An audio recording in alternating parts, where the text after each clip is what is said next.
जुन्या भांडणाचा राग मनात धरून शुक्रवारी रात्री उशिरा गांधीनगर इथल्या शिरू चौक रस्त्यावर विठ्ठल शिंदे या युवकाचा 5 ते 6 जणांनी थरारक पाठलाग करून कोयता तलवारीनं वार करून निर्घृणपणे खून केला होता.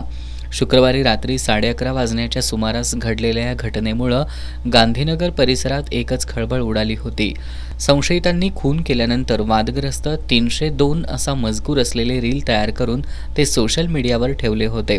दरम्यान रात्री उशिरा मयत विठ्ठल शिंदे याचा मृतदेह उत्तरीय तपासणीसाठी CPR इथं आणण्यात आला.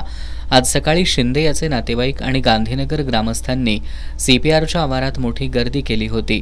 गांधीनगर परिसरात दहशत निर्माण करून तरुणाचा खून करणाऱ्यांवर मोक्कांतर्गत कारवाई करावी अशी मागणी गांधीनगरचे सरपंच संदीप पाटोळे यांनी माध्यमांशी बोलताना केली आहे. रात्री गांधीनगरमध्ये झालेली घटना ही खूप निर्दयी आहे आणि जे कोणी आपल्या DYSP साहेबांनी आणि वाघ साहेबांनी जे आरोपी पकडलेत त्यांच्यावर ऑलरेडी अगोदरच गुन्हे नोंद आहेत. त्यामुळं आम्ही सकाळी DYSP साहेबांना भेटून जे आरोपी आहेत त्यांच्यावर मोका अंतर्गत कडक कारवाई करावी अशी आम्ही मागणी केलेली आहे.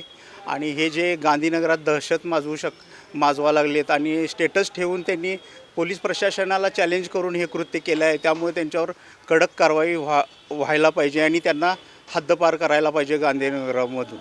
दरम्यान या खून प्रकरणी स्थानिक गुन्हे शाखेच्या पोलिसांच्या मदतीनं गांधीनगर पोलिसांनी अवघ्या 3 तासात सोमनाथ भोसले, समीर नदाफ, शुभम आवळे, प्रथमेश कानडे, शलमन उर्फ शल्या कांबळे या 5 संशयित आरोपींसह 2 अल्पवयीन मुलांना ताब्यात घेतले. यातील शलमन उर्फ शल्या कांबळे याच्यावर यापूर्वी गंभीर स्वरूपाचे गुन्हे दाखल आहेत.